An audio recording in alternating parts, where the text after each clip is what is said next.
ৰজা আৰু ভাটৌ চৰাই। প্ৰাচীন কালত আমাৰ দেশত বিক্ৰমাদিত্য নামে এজন ৰজা আছিল। তেওঁ প্ৰজাৰ সুখ আৰু দুখৰ খবৰ ল'বলৈ ঘোঁৰাত উঠি ভেকদৰি ঘূৰি ফুৰিছিল। এনেতে তেওঁ এদিন গৈ থাকোঁতে এটা ভাটৌ চৰাই দেখিলে। ভাটৌটোৱে ৰজাক দেখাৰ নিমিত্তে ৰবি ৰবি ধৰ ধৰ মাৰ মাৰ ক'বলৈ ধৰিলে। ৰজা বৰ আচৰিত হ'ল।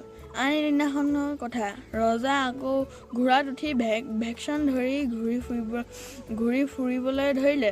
তাতে তেওঁ এটা ভাটৌ চৰাই দেখিলে। ভাটৌ চৰাইটোৱে ৰজাক দেখাৰ লগে লগে ক'বলৈ ধৰিলে, নমস্কাৰ, আহক বহক।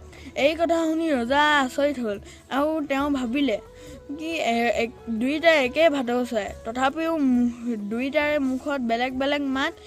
খবৰ লৈ গম পালে যে ৰবি ৰবি ধৰ ধৰ মাৰ মাৰ কোৱা ভাটৌটো এজন দুষ্ট সদাগৰৰ ঘৰৰ আছিল আৰু নমস্কাৰ আহক বহক কোৱা ভাটৌটো এজন সৎ জ্ঞানী পুৰুষৰ ঘৰৰ ভাটৌ আছিল।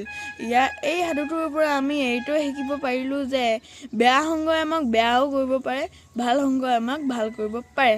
ধন্যবাদ।